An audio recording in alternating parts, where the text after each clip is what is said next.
There are 5 stages to music production. 5 stages. I'm talking from like when you get an idea or concept to the song master. That process entails 5 different stages. The first stage is conceptualization. Forget all the big grammar. Conceptualization simply is knowing exactly what you want to do, bringing it from your imagination, your mind, into this physical world, meaning on paper, or you record it verbally, or you share it with somebody so that you guys can put a concept to it. Concept means formed thought.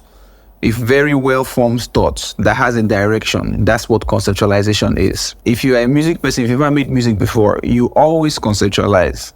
Always. Like in a situation where you want to make Afrobeat, you decided that you're going to make an Afrobeat type of music. It's you conceptualizing. So you are giving your thoughts form. I'm going to make an Afrobeat song. I'm going to talk about party, lifestyle, relationship. You are conceptualizing. You are putting thoughts together. When you're done with that, you begin to take the next step. But you see, what I do when I'm working on the project is I make a concept document. We developed a product at RTE that is called a concept document. We're going to document everything that needs to be documented, taking the client's thoughts and putting it on paper. And we're going to make a whole vision statement, mission statement around that thought so that we can understand at least a great dimension of what the person is trying to achieve, where the person is coming from, what the person likes, who inspires this person. So we make a whole document of that. I've done that with a couple of my clients. The last person I did it with was Kuka, the artist who sang Kulewek. We worked on a couple songs. So just to understand where he's at mentally, I actually sat with him and then we documented. We put stuff together. There's a document, as you can see, so that we can have a direction. And then what we do is that document is given and shared with him, the artist, and everybody I'm working with, the engineers, the songwriters, and all of that. You don't always have to write on paper. If you have a great retentive memory, you could actually just go freehand and just use your thought to just do the work. But I just know that we process thousands of thoughts. So I would want to trap down a particular thought on paper so I don't have to process it. That's the reason for the concept document. And I've found it to be helpful. I found that the creatives I've worked with appreciate the fact that we have a concept document. That's the idea for conceptualization, and that's the first stage of music production. You're trying to know what you want to do. The next stage is strategy. Now you've conceptualized, you know, okay, I want to make this song.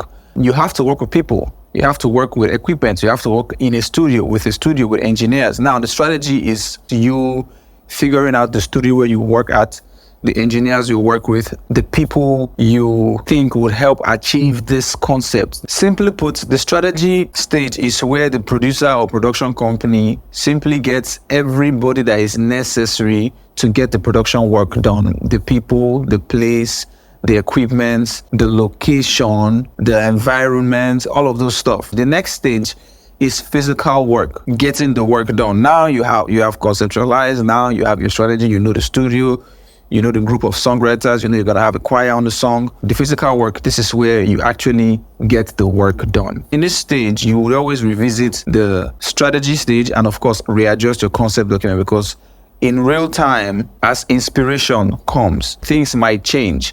You might find out new stuff, but the fact that you have a concept document and a strategy, it will still save you time, energy, and money. So yeah, the physical work entails getting the music done, getting the work done. And it is in 4 stages. The first stage is birthing the idea, the skeleton of what you're trying to create. The second stage is developing. You are fleshing the idea out. The third stage is finalizing. You finalize the idea which you started. The fourth stage is premix. You make it sound as good enough so that your clients can actually see what the finished product will sound like. The birthing stage is the simplest stage of it all, and it's the toughest stage at the same time.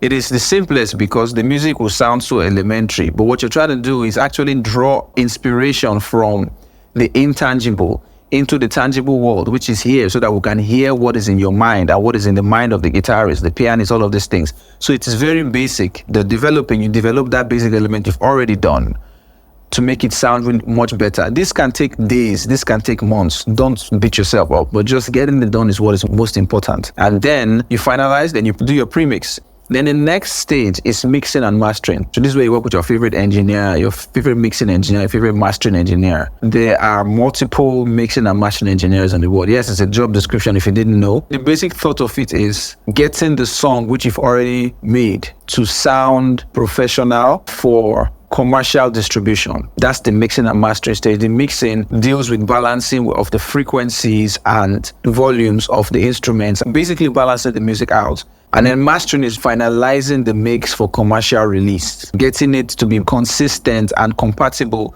with every audio system that the consumers and the fans and the people, the world at large, will play them in. I usually would tell young producers and young beat makers who are excited to share the idea or the first draft of your production to your client, especially if your client is a new artist or not an artist that is used to the production system. Don't play them your ideas. Let them hear the mastered version. Play them the mastered version of your songs. I say this a lot to beat makers because I've experienced this personally, where you play the beat, you know this beat is great to these people, and they tell you, it's not that great. Music in the studio doesn't sound the same with a mastered song. You, the producer, are seeing beyond what is being created in that moment. You can tell what it sounds like when it is done. You already know it's a gift, but they don't have that gift. You have that gift. So you don't want to risk it showing them unfinished work. Then the final stage of music production is revelation, revealing what has been worked on, revealing the work that is said to be done to the people. And there's two stages of revelation. There's the beta revelation, then there's the alpha revelation. The beta comes first. The beta revelation is where you talk to the team that hired you for the service, the artist or the record label that hired you for this service. So you talk to them, you play them the master recording. Definitely some suggestions might come up that they want to adjust on, but it's not the nitty-gritty work you did in the production process. That's the beta stage for the revelation part of music production. And then of course, the alpha stage is the official release into the world, to the different platform websites, pressing on CD, vinyls, or streaming platforms. That's the alpha release.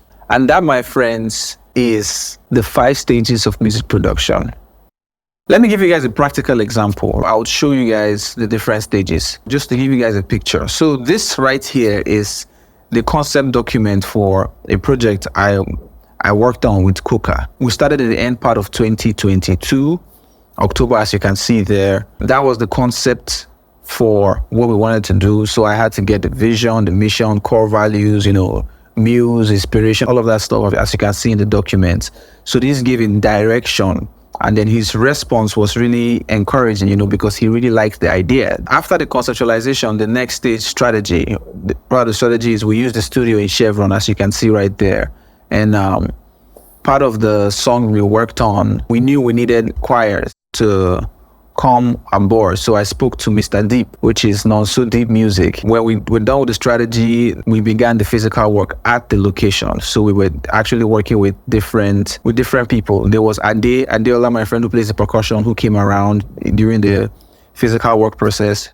And then there's Mr. Deep, Non-So, as you can see, with the choir. That's what you get to the last one. Yeah. 1, 2, go. Thank you. Chigi Benny, the bassist, came to play the bass on some songs. Of course, we went back and forth at some point with the strategy and then the concept document. When the songs were basically done, I did the pre-mix for everything so you can actually enjoy it as though it's the final work. Now we're at the mixing and mastering stage, getting the engineers who would mix and master the song. And then once we're done with this, we'll move to the revelation stage where we actually would reveal it on the beta level to his team of digital marketers and all of those things before the song is finally released into the world, the alpha revelation. I hope this helps, this gives you perspective, and see you on the next video.